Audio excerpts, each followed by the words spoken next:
So one of the advantages of the Stellarator is those machines have already been successfully built. So including examples of HSX at Madison, Wisconsin, and the W7X machine at the Max Planck Institute in Germany, all of which have been built and operated by a number of our key technical and engineering leads within our team, have actually proven that there are no fundamental scientific barriers to Stellarators as a commercially viable fusion alternative. That is differentiated from others, including tokamaks and inertial confinement, where there are still fundamental binary questions that need to be answered with respect to those technologies. Now, all fusion technologies show great promise and great hope. And we obviously are rooting for all the technologies to ultimately succeed. But the beauty of the Stellarator is that there's a more clearly defined path to commercially viable alternatives and a power plant relevant design on the grid within the next 10 years. And that's what we're pursuing at Type 1. And the advantages of the Stellarator include the fact that you have the inherent stability of the plasma, and therefore once you ignite the plasma, it will continue to burn steady state as long as you continue to provide the fuel necessary. And therefore, armed with that knowledge, our job now is to optimize that design, the type of architecture and design used in W7X, and to then solve for the engineering challenges that exist with respect to elements like the shielding of the machine from neutron damage, and the extraction of the heat and the diverters and heat exchangers required to perform ultimately the power plant relevant goal, which is to put electrons on the grid.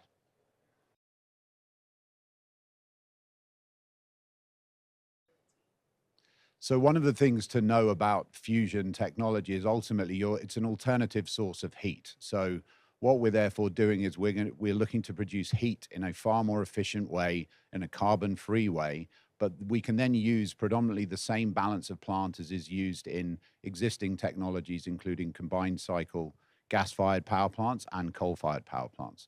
That's an inherent advantage for us.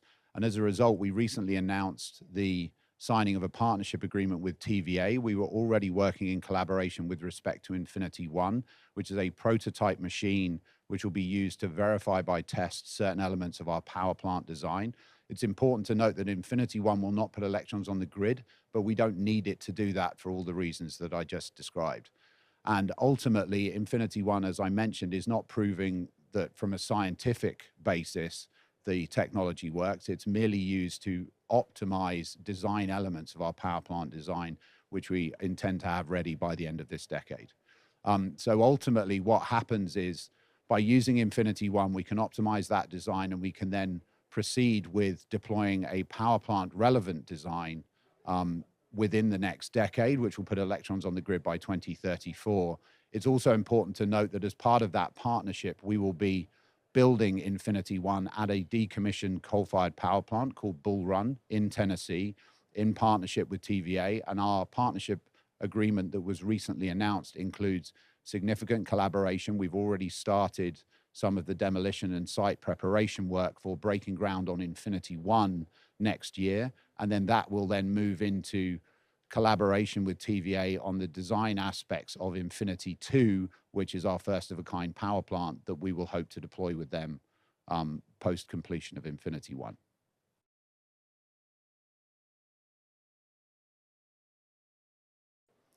Type 1 Energy is pursuing what we like to describe as a partner-rich, capital-efficient strategy. We have the advantage as a newer organization that we benefit from all of the money and time that has been committed to the development of both tokamak and Stellarator technologies over a number of decades.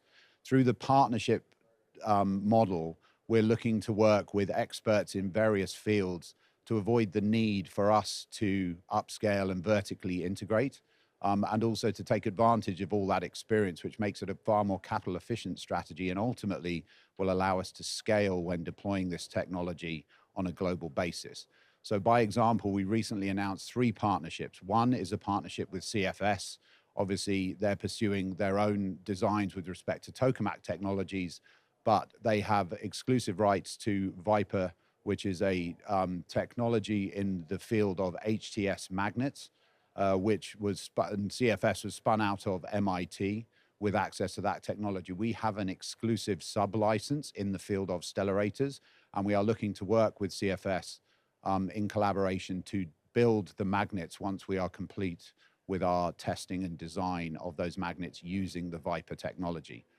Now, one of the other things and one of the other challenges that Fusion will face in terms of its deployment and scalability is the necessary supply chain, which today does not exist. So in order to mitigate that issue, we are working with Pine Island, which is a growth private equity group who specialize in tier 2 supply chain roll-up strategies.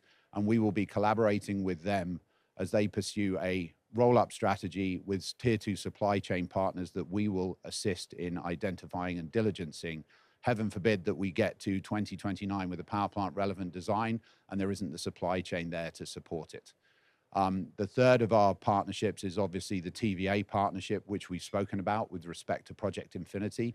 And again, what we're looking to do is Type 1 is an expert in the core technology. So we intend to optimize and deploy that technology as the OEM, and we will provide ongoing support and services related to the deployment of that technology, but we do not intend to be owners or operators of power plants. There are partners like TVA who are very experienced in commissioning and operating those power plants, and by partnering with them to deploy this in a relevant time scale, we'll be able to deploy it far more quickly and far more efficiently, and we'll be able to focus on what we do best, which is the core technology.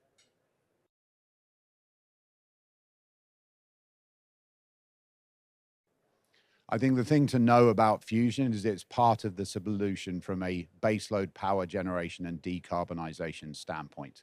The inherent advantage of fusion is it is a baseload power generation capability, and it's carbon free and it's inherently safe. There are no fissile materials involved. It does not produce long-term radioactive waste, and there's no risk of any catastrophic event or meltdown with respect to the technology. That being said, the baseload power requirements, when you look at models for power generation capacity in the coming few decades, have shifted significantly over the last 3 to 5 years, particularly with the advent of data center proliferation and AI technology. So as a result, fusion needs to be part of the solution. It's not an alternative solution. So we need SMRs, we need fusion technology, we need wind and solar, but one of the inherent advantages of fusion is it is a baseload power generation capacity, so we don't need energy storage, and it can actually, it's relatively sensitive in terms of we can dial up and dial back the power generation capacity of Stellerator plants on a go-forward basis.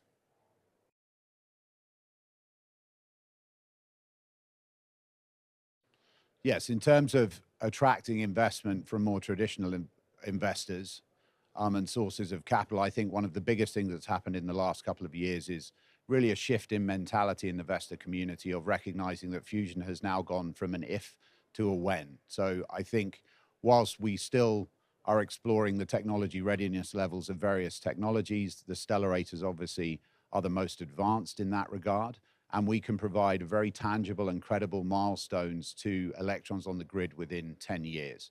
There's also obviously a significant shift with respect to total energy needs, which is seeing non-traditional sources of capital, so strategic investors, including with respect to data center providers and iron and steel producers, who are now starting to think about the existential crisis that comes from a lack of baseload power generation and carbon-free power generation if we can't solve for a solution within the next decade. So those non-traditional sources of finance are now looking at partnering with and funding technology development and project development in the field of fusion energy, amongst others. I think in addition to that, the regulatory certainty that came with the regulatory regimes announced by the UK and subsequently the US have created a significant degree of comfort that not only is it a validation of the safety and security aspects of fusion as a deployable technology, but in fact, the regulators have been very proactive in developing a system, particularly in the US, which allows for permitting and licensing of fusion power plants in a very efficient way, and in fact, produced a regulatory regime codified under the Advance Act, which allows the states to actually dictate the licensing regime through which fusion technology can be deployed at power plant relevant scale. I think all of these factors are giving the more traditional infrastructure and other investors a greater degree of confidence in fusion as an investable asset class. And I think as we continue to announce advances and technology breakthroughs with respect to fusion, that will increase that confidence and increase the flow of capital into the sector.